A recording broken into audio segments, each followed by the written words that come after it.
Dans cette vidéo, je vais vous présenter un monsieur qui donne du casse-tête à tous ceux qui importent des machines de transformation alimentaire. Vous allez voir dans son atelier des choses inimaginables. Restez jusqu'à la fin de cette vidéo, vous ne serez pas déçus. Si vous êtes passionné par l'agriculture ou la transformation agricole, cette vidéo vous concerne. Donc restez jusqu'à la fin. Là derrière moi, nous avons l'atelier de fabrication de tout type de machines que vous avez besoin pour la transformation agroalimentaire. Suivez-moi maintenant à l'atelier et on va présenter ce monsieur qui fait des choses tout simplement inimaginables. Allons-y.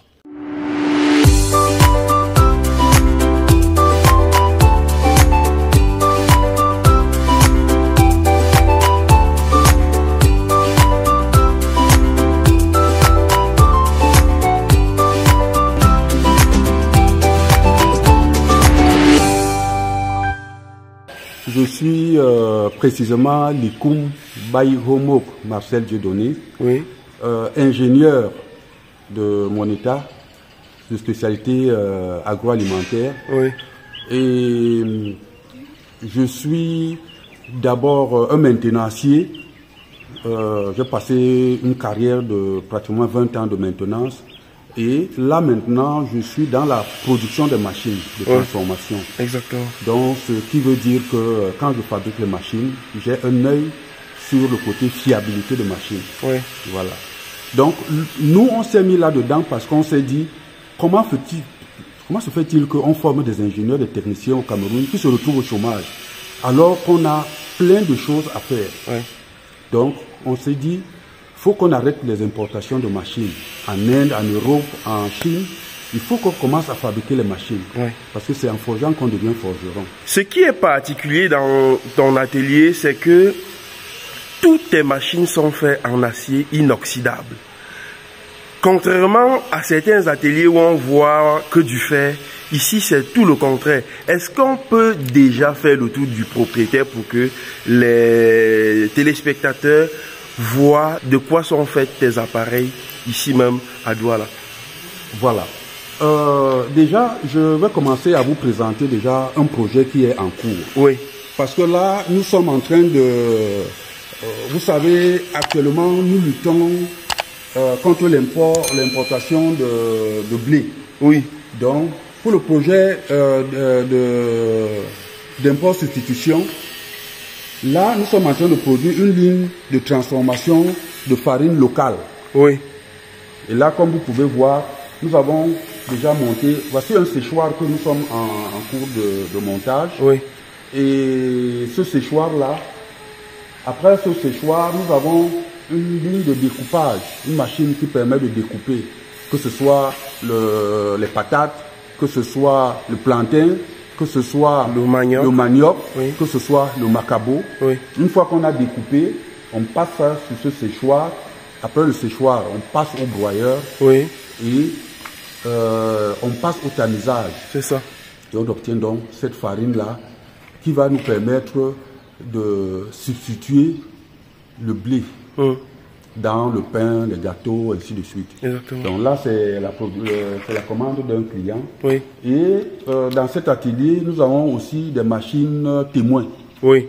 Parce que généralement, quand les gens viennent ici, ils veulent toujours savoir qu'est-ce que vous avez déjà fait. Bien évidemment. Qu'est-ce que vous pouvez faire, ainsi de suite. Voilà pourquoi on va faire le tour du propriétaire pour voir, pour toucher du doigt ces machines. Voilà. Voilà. Après cette machine, comme vous dites, qui nous sert de sécher, je suppose que la machine ne va pas adopter cette position. Elle sera à cette position ou pas?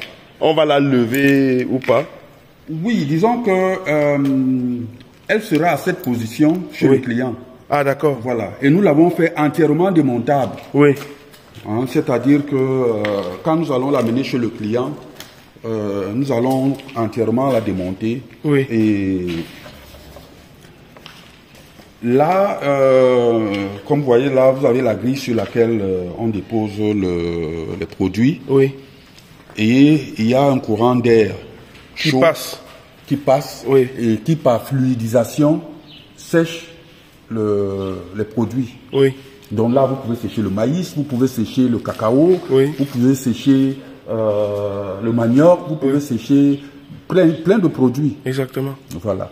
Et donc, ça, c'est des éléments de base, des machines de base. Et comme je le disais, tout est en acier inoxydable. Absolument. Et pourquoi l'acier inoxydable, monsieur Likoum? Oui, l'acier inoxydable, pour la simple raison que en alimentaire, il y a une certaine rigueur sur le point de vue sanitaire. Oui. Donc, on doit pouvoir respecter les règles de nettoyage et sanitation. C'est-à-dire que quand on finit une production, on doit laver les machines, on doit pouvoir les stériliser avant de passer à la prochaine production. Opération, oui. Voilà. Et pour pouvoir le faire, on utilise déjà de l'eau, on utilise de l'eau de javel, on utilise de l'acide, de la soude, et tous ces éléments-là sont des éléments qui sont corrosifs. Si on n'a pas de l'acier inoxydable, bien évidemment, ça va s'oxyder. C'est ça. Voilà. Alors, après cette machine, on va continuer sur la suivante. Voilà. Déjà, disons que Oui. pour la chaîne, on a cette machine qui est une machine qui permet de découper les produits. Oui. Donc, il suffit donc de... là, on a un magasin dans lequel on met les produits à découper. Oui. Et on a une force qui est de pression qui accompagne Justement. le produit pendant le découpage. Et on recueille le produit à découper ici. On a un récipient ici qui collecte le produit à découper. Exactement. Voilà. Et donc... Ça veut dire qu'on peut y découper du plantain, oui, de la patate, oui, du manioc, pratiquement toutes les tubercules. Et lorsque ça vient par ici, ça tombe dans l'huile, si je comprends bien. Voilà. Ça tombe dans l'huile si on veut faire par exemple des chips. Des chips de plantain. Voilà. Oui. Et vous allez observer que cette machine, elle est faite sur roulette. Justement. Ça veut dire que le jeune qui achète cette machine peut monter son unité de production, par exemple, de chips. Oui. Il a cette machine, il peut mettre 5 cuvettes d'huile. Exactement. Sur le four. Oui. Allez, il roule sa machine sur la première cuvette. C'est ça. Il la charge. Donc, il découpe, il charge ça de produits. Après, il passe à la deuxième, à la troisième. Le temps d'arriver à la quatrième, la première est déjà libérée. C'est ça. Il revient. Et au fur et à mesure. Et au fur et à mesure. Et les produits collectés sont étalés sur une table et vous avez de la main d'œuvre là pour faire de l'ensachage, etc. Et on a comme ça une industrie qui produit les chips. Justement. Vraiment à partir des éléments de base. Est-ce qu'il faut mettre un élément à la fois, un produit à la fois? Je veux dire, si vous voulez découper du plantain, est-ce qu'on peut y mettre 2, 3, 4 plantains et les faire découper en une seule prise? Bien sûr, mais ou c'est un seul plantain à la fois? Ça dépend de la forme qu'on veut. Oui. Si on veut, par exemple, couper en rondelles, oui, là, on aligne plusieurs plantains. Ok, dans ce sens. ok. Et si on veut couper en longueur, oui, un peu comme les chips qu'on vend au péage, oui, on aligne plusieurs plantains à la suite. Et c'est justement le rôle de ce magasin, pour permettre de charger plusieurs produits au même moment. Exactement. Voilà. Donc, les gars, vous pouvez observer, comme je vous ai dit, tout est en acier inoxydable. Voilà. Donc, on va poursuivre probablement sur celle-ci, ou bien on revient comment? On va voir le broyeur. D'accord. Le broyeur qui est en montage. Oui.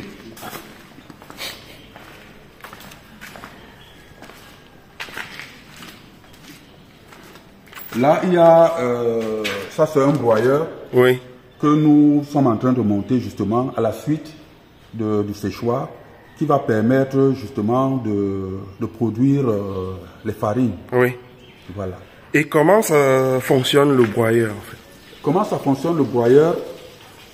Là, on a un magasin dans lequel on met les produits à broyer. Oui.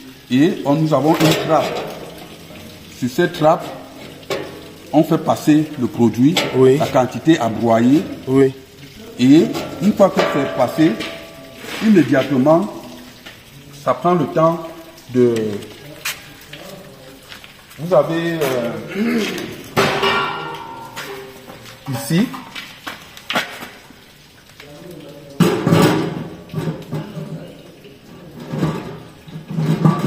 Donc on a le produit Oui. qui sort par là. Exactement. Il remonte là. Qui remonte au ventilateur. Oui. Et qui va attaquer un cyclone. Le cyclone qui va séparer Oui. la farine et l'air. Oui. Voilà. Mais le produit va atterrir finalement à quel niveau? Puisque si on commence à le broyer ici, oui. Vous dites qu'il arrive en bas, il passe par ici là et retombe là, oui. sur cet appareil. Oui. Et puis, celui-ci, puisqu'il ventile, il va refouler le produit en haut. Oui, en fait, le ventilateur, là, son rôle, c'est quoi? C'est comme on a un tamis qui est très fin. Oui. Ici. Le risque que le tamis soit bouché, oui. est important. Exactement. Quand les mailles sont fines. Oui. Donc, il y a ce ventilateur qui aspire. Donc, le fait qu'il aspire, ça fait que le tamis ne se bouge pas. Oui. Donc, la microfarine qui est produite est aspirée. Justement. Au fur et à mesure et le débit est maintenu. Or, si on n'avait pas cette dépression, on aurait du mal à faire passer le produit sur ce tamis fin. Exactement. Voilà, donc c'est ça le rôle de ça. Ok. Voilà. Les gars, suivez-nous, on continue le tour du propriétaire. Donc ici, on a des machines qui nous servent pour fabriquer celles. Voilà. C'est donc, ça? pour fabriquer ces machines, on a besoin de machines-outils. C'est ça. Donc là, par exemple, on a une perceuse. Oui. Ici, on a une grignoteuse, oui. Qui permet toujours de faire des trous sur les tôles. Oui. Devant là, ici nous avons une rouleuse. Oui. Une rouleuse qui nous permet de rouler les tôles. C'est ça. Donc quand on a à faire des cylindres et autres, on roule les tôles là. Oui. Bon, là nous avons un tour qui nous permet de fabriquer les pièces. Bon, on a un autre grand tour de l'autre côté. Exactement. Ben, je vais vous présenter quand même une petite merveille. C'est ça. Ça, c'est une machine que j'ai montée il y a 25 ans. Jeune ingénieur de mon état, je venais de sortir de l'école. Oui. Il y a 25 ans. Plus de 25 ans d'ailleurs. Oui. Elle est toujours en acier inoxydable, il faut le préciser. Toujours en acier inoxydable. Oui. Toutes les parties qui sont en contact avec les aliments doivent être en acier inoxydable. Exactement. Voilà.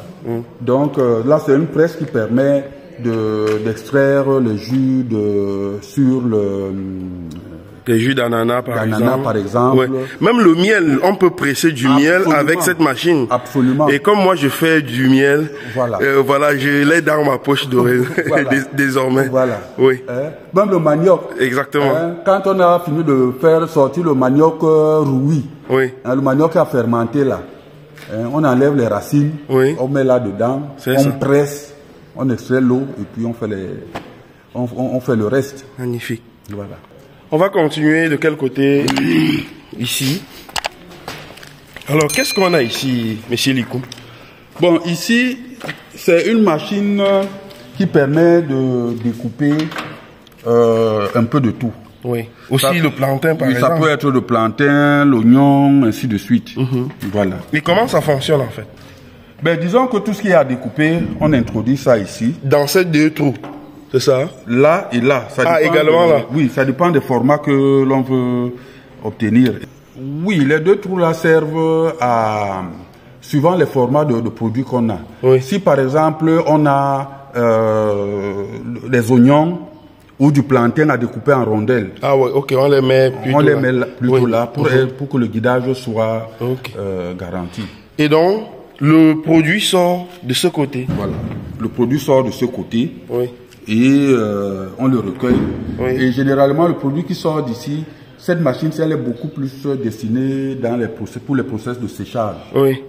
Parce que tous les produits qui sont découpés là, on les amène sur un séchoir. Voilà. Ok. Et après le séchoir, bon. En réalité, on les découpe ici et on les ramène dans le grand séchoir qu'on a vu au début. Au début. Oui. Mais par contre, il y a un autre séchoir ici. Il y a un autre séchoir qui est là, qu'on a fait entièrement en bois. En bois, oui. Et ça, c'est toujours pour essayer de coller par rapport à la bourse de nos clients. Quoi. Exactement. Parce que les gens ont envie d'entrer dans la transformation, mais quelquefois ils n'ont pas les moyens nécessaires. Exactement. Voilà. Alors, on va visiter aussi celle-ci. Ici, nous avons une presse. Une presse. Oui, ça c'est une presse pour la production de jus d'ananas. Oui. Voilà. Une fois qu'on a pelé les ananas, on les découpe, on les balance à l'intérieur là. Et ici, on monte un moteur. Le moteur n'est pas encore monté parce que ça dépend du besoin du client. Ça peut être un moteur thermique qui marche à essence ou à gasoil, ou ça peut être un moteur électrique. Exactement. Voilà. Et donc on va mettre les aliments là à l'intérieur. À l'intérieur. Oui. Ici, il y a le tourteau. Oui. Les tourteaux ne tombent pas ici. Voilà, on collecte les tourteaux là. Et de l'autre côté? Et de l'autre côté, on a les jus. Ok. Voilà. On récupère juste dans un récipient. Et voilà, c'est terminé. Voilà. Donc tout le reste du process suit son cours, quoi. Oui, exactement. Voilà. Donc, c'est pour nous résumer, nous sommes là à la disposition de tous ceux qui veulent entrer dans la transformation agroalimentaire. Quel que soit le process que vous voulez, vous nous contactez. Nous avons un bureau d'études avec nos jeunes ingénieurs là. On dimensionne la ligne de production suivant la capacité que vous sollicitez. Justement. Et une fois que les plans sont prêts, on passe ici à l'atelier, à la réalisation. Et ça fait donc il ne faut pas seulement se limiter à ceci. Vous pouvez avoir un projet vraiment novateur qui n'est pas encore au pays. Ou bien vous avez vu une machine quelque part sur un catalogue, vous venez nous voir avec ces images de machines et on planche dessus et on vous fait une bonne offre. L'objectif pour nous étant de tout faire pour que on produit localement. Exactement. Et que une fois que vous avez produit localement, le service après-vente est à côté. C'est ça. Il suffit juste d'appeler Monsieur Licoumbe, j'ai tel souci, et puis il y a une équipe qui vient immédiatement. Vous n'avez pas à attendre que les pièces prennent l'avion ou le bateau. Vous n'avez pas à attendre qu'un expert vienne de l'autre côté pour vous dire ce qu'il y a à faire. C'est ça. Donc, globalement, c'est ça. Est-ce que l'État vous soutient dans tout ce que je vois dans l'atelier, par exemple, M. Likou?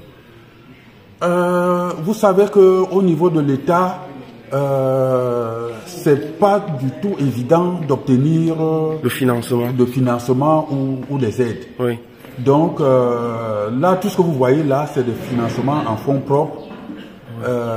Même les banques, tout le monde a besoin de vous voir opérer avant de venir à l'aide. Bien évidemment, bien évidemment. C'est pour ça que nous cravachons avec les gens qui nous font confiance pour avancer. Et au fur et à mesure qu'on va avancer, ça nous permettra de gagner le capital confiance, certainement qui attirera le regard des pouvoirs publics. C'est ça. Mais toujours est-il que nous avons besoin de ce soutien des pouvoirs publics pour vraiment passer à la vitesse supérieure. Parce que moi, je suis un ingénieur senior. Tout ce que je fais là, c'est beaucoup plus pour former les jeunes et aider les uns et les autres là à asseoir cette industrie de production de machines locales. C'est ça. Parce que on ne deviendra pas émergent, on ne deviendra pas puissant si nous ne fabriquons pas nos machines, si nous ne produisons pas nos armes, si nous ne produisons pas ce que nous mangeons. Et pour produire ce que nous mangeons, il faut absolument que la technologie soit associée. Et les investisseurs, est-ce que vous les accepterez par exemple dans cet atelier par exemple? Est-ce que vous souhaiterez par exemple que quelqu'un investisse de l'argent pour booster la production ici même? Oui, nous sommes ouverts. Oui. Nous sommes ouverts à condition tout simplement que ça respecte la vision que nous avons. Bien évidemment. C'est-à-dire celle de booster la production locale et celle de former les jeunes. Oui. C'est les deux objectifs que nous avons. Et puis, nous invitons les uns et les autres à investir dans l'agriculture et investir dans la transformation. Oui, c'est le nœud, la transformation. Oui, on ne pourra rien faire sans ça. C'est ça. Ce n'est que ça qui pourra nous aider à sortir les jeunes, la masse de jeunes du chômage que nous connaissons. Exactement. Donc, c'est vraiment... On a un pays où tout est à faire. Tout est à faire. C'est une aberration d'avoir des chômeurs dans un pays où tout est à faire. C'est ça. Voilà. Et il faut que l'État comprenne que les opérateurs comme nous sommes là pour les appuyer. Parce que l'État lance des projets, des grands programmes, ainsi de suite, qui sont consommés dans le circuit et qui n'arrivent pas chez les destinataires. Alors que nous, les privés, hein, nous sommes là pour travailler en direct. C'est ça. Et on a besoin de juste peu. On n'a pas besoin vraiment de très gros, on a juste besoin de peu pour vraiment faire de grandes choses. C'est ça. Voilà. Donc, c'est en gros notre leitmotiv. Ah, monsieur Likoum, peut-être un mot de fin. Ben, le mot de fin, c'est tout simplement pour dire que Sanamar Tech est là. Sanamar Tech attend tous les jeunes qui ont la passion de la production de machines pour les accompagner dans la formation et attend tous ceux qui projettent de se lancer dans la transformation agroalimentaire. Nous sommes là pour les accompagner à mettre en place leurs unités de production et même les seniors qui ont des projets de production de masse. Parce que nous ne sommes pas seulement là pour les petites unités, nous sommes là aussi pour les grandes unités. Exactement. Donc s'il y a quelqu'un qui veut faire vraiment un grand projet, il peut nous contacter, soit pour la production de machines, soit pour l'accompagnement. Exactement. Hein, parce que nous voyons quelquefois des projets qui sont menés ici, avec plusieurs aberrations sur le terrain, tout simplement parce qu'il n'y a pas un consultant à côté qui conseille le promoteur. Exactement. Voilà. Donc, nous avons le know-how qui permet de pouvoir asseoir tout cela. C'est ça. Voilà. Merci beaucoup, monsieur Likoum, de m'avoir accueilli à Sanamar Tech. Nous sommes à Douala, ici, plus précisément à Ndogbon. Voilà, tu vas laisser quand même ton contact parce que ce que tu fais, je l'ai dit au départ, est tout simplement magnifique. Il y aura des gens qui auront besoin de ces machines qui vous permettent de presser des jus d'ananas, tout type de jus, et surtout en acier inoxydable. On ne le voit pas le plus souvent, puisque les machines que j'ai eu à visiter jusqu'ici, on les faisait juste en tôle. Oui, je veux dire en acier, voilà, exactement. Voilà. Et ce n'est pas bon pour des jus, pour l'aliment qu'on veut consommer surtout. Et justement, la dernière précision que je voudrais donner là, c'est que l'acier inoxydable coûte cher. C'est ça. Mais il faut dire à tous les promoteurs que pour que leur produit soit certifié, que ce soit sur la vente locale ou surtout à l'export, il faut absolument qu'ils respectent les normes. Bien évidemment. Et la norme déjà, c'est l'acier inoxydable. Exactement. Voilà. Donc, on n'a pas de choix, on ne peut pas contourner, c'est le passage obligé. Voilà les gars, vous avez suivi, merci beaucoup. Donc voilà, tous les appareils, on ne les stocke pas juste parce que M. Likoum disait tout à l'heure que les moyens sont limités, parce que regardez vous-même, l'atelier très chargé avec beaucoup d'appareils, mais on ne peut pas les fabriquer et les stocker. Donc en fonction de votre demande, de votre besoin, vous venez vous expliquer votre projet et on taille une machine en fonction de ce que vous avez besoin à la fin. Donc vous voyez une grosse machine de transformation, un séchoir, comme vous êtes en train de le voir là, c'est juste gigantesque. Et dans la vidéo que M. Likoum a fait la dernière fois, il disait que voilà, il a vu une vidéo de Philippe Simon qui était avec monsieur, comment il s'appelle, l'industriel là, j'ai oublié le nom. Voilà, ils étaient en Inde pour les commandes des machines. Pourtant, on pouvait aussi les fabriquer ici. Vous êtes en train de voir une machine, ça pourra servir au séchage du manioc, au séchage des céréales par exemple. Absolument. Voilà, du cacao. Du cacao. Voilà, et à la fin, lorsque vous avez séché, vous passez au broyeur. Ensuite, il y a plusieurs étapes qui suivent. Absolument. Voilà. Absolument. Donc les gars, voilà l'atelier avec des machines. Tout simplement impeccable. Donc, abonnez-vous tout simplement. On reviendra probablement dans les jours qui suivent avec une autre vidéo tout aussi captivante que celle-ci. À très bientôt les gars.